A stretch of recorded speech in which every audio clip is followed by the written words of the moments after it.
Well, let's have a look at the problem itself. The first question that you have to deal with is what is the problem?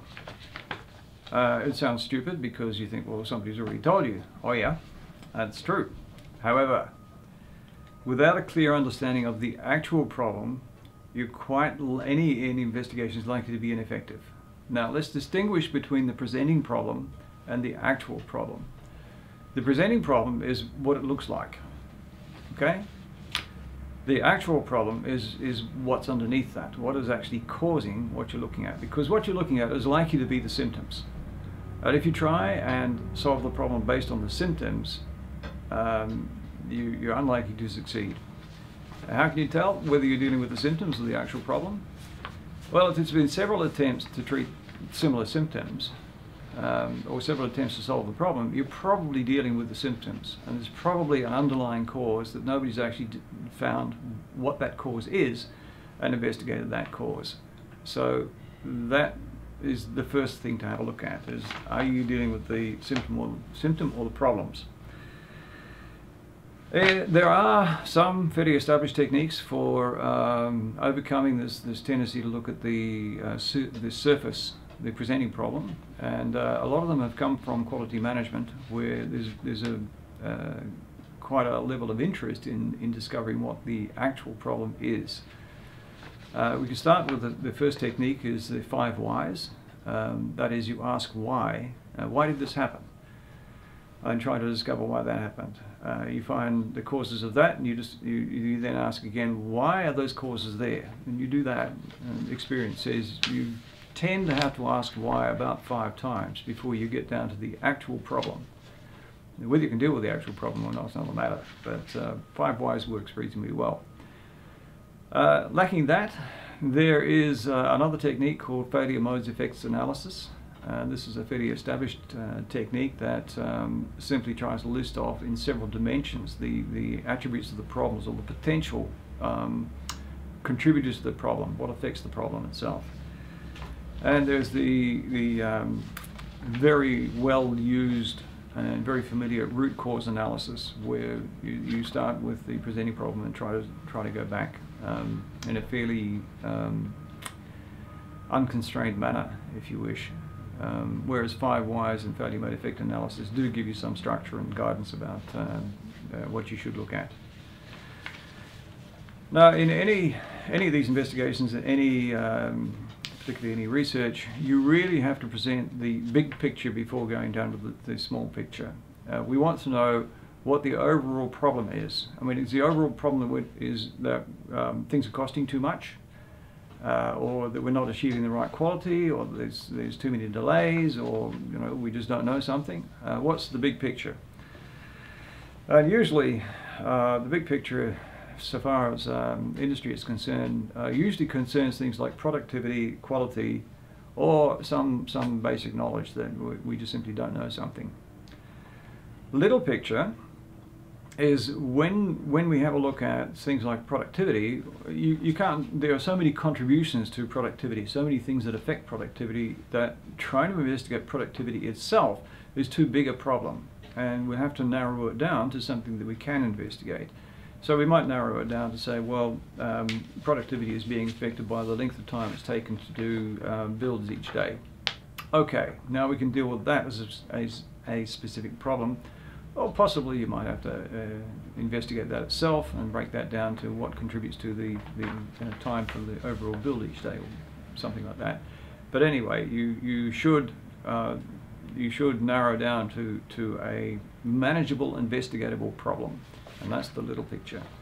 The pictures there are, one is a pictorial map of traffic in London, the overall traffic in London, and which possibly there might be some problems in the London traffic, but you can see the big picture of the traffic in London, and obviously a street with potholes in it could be a contributor to the traffic problems in London.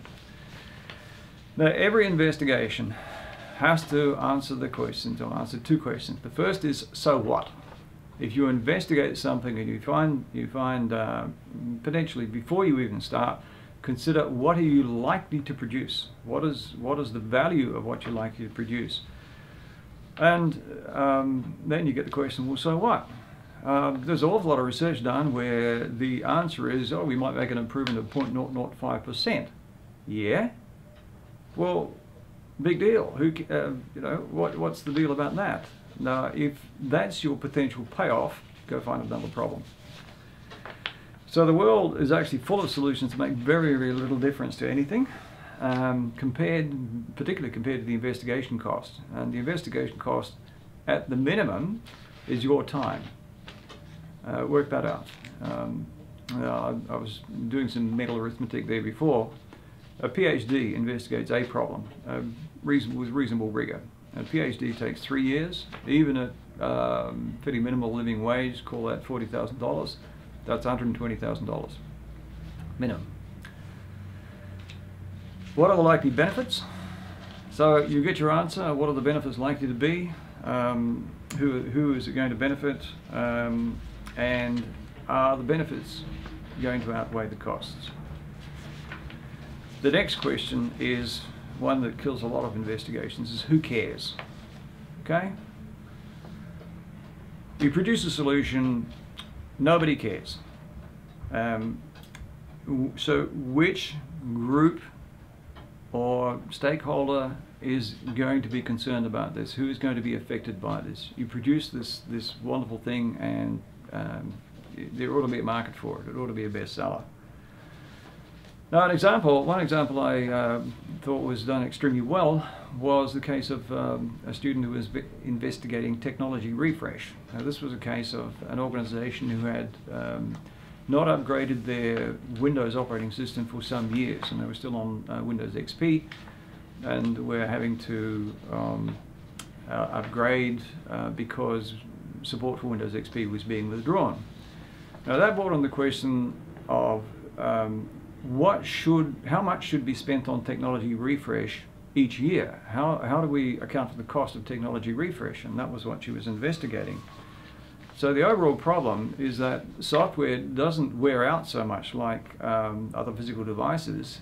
It doesn't have a physical lifetime and become more error prone or more prone to break down.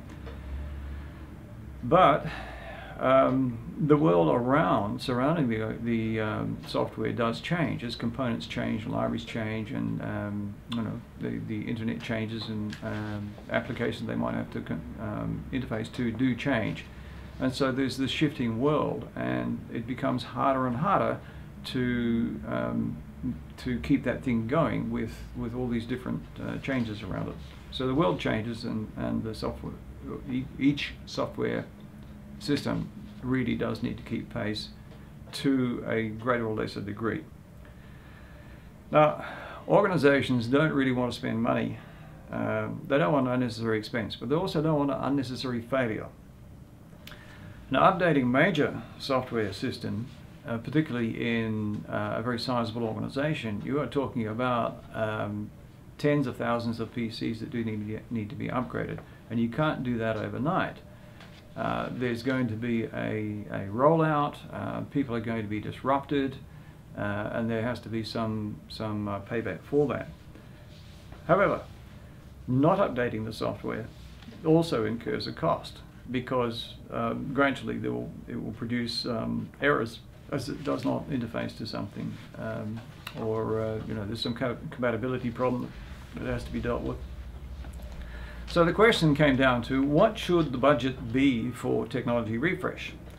Now, few organizations, what was discovered was that very few organizations actually had a specific budget for technology refresh. They may have had a budget for maintenance, but nothing put aside for technology refresh. So the question was, what should the budget be? How much should it be, and how much should the refresh cost?